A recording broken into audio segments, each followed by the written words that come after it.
Idahoans continue to react to yesterday's decision from the State Board of Education banning diversity, equity, and inclusion offices on college campuses.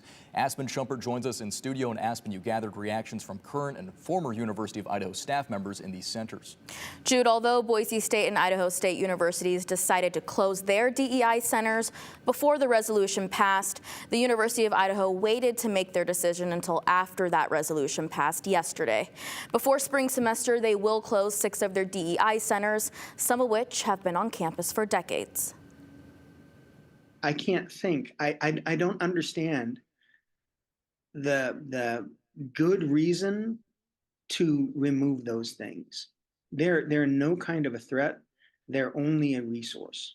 Wednesday, the Idaho State Board of Education passed a DEI ideology resolution that says DEI centers cannot be on public Idaho universities.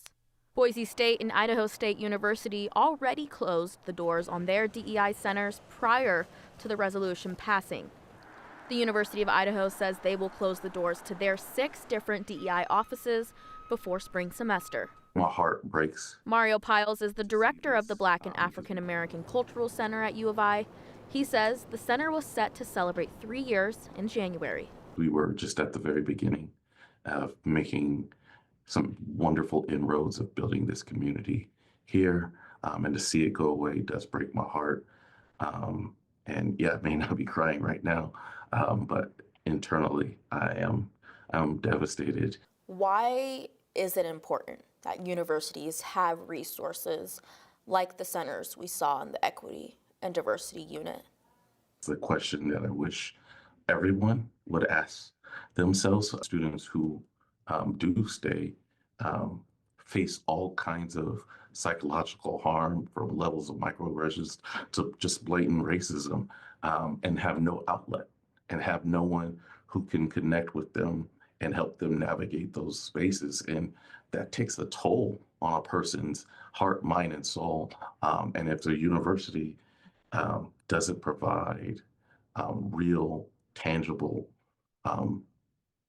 spaces for that, and people and human people, I see mass exoduses across the United States. Francisco Salinas was the director of the Multicultural Affairs Office at U of I in the early 2000s. He, too, is disappointed with the changes. Intentional work to diversify higher education in the academy is part of the work of overcoming the legacy of racism that's built into the systems in higher education.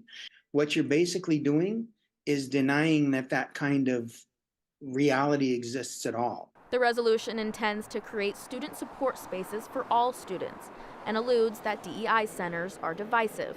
Francisco says that's incorrect. It's really frustrating to hear those characterizations from what seems to me to be folks who have not spent any time in those spaces or with those students. For Mike Santz, who's held multiple former positions with the U of I, he says he's concerned for students' well-being.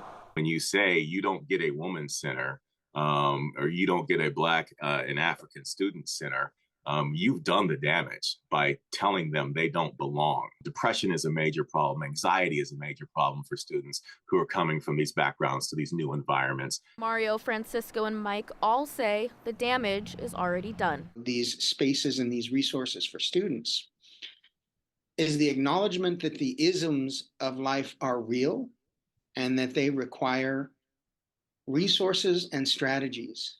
I don't think presidents across the United States, across Idaho, want ill intent to students who don't look like them. I don't believe that. I do believe that people generally want to see the best for all students. We just disagree on what that looks like within the details. The Women's Center is one of the 6 centers at the University of Idaho that will close. That Women's Center has been on the campus for 52 years. It's one of the oldest running women's centers in the country. I'm told there's a lot of emotions around having to say goodbye, Jude. Yeah, some real history in some of those centers. Thank you, Aspen.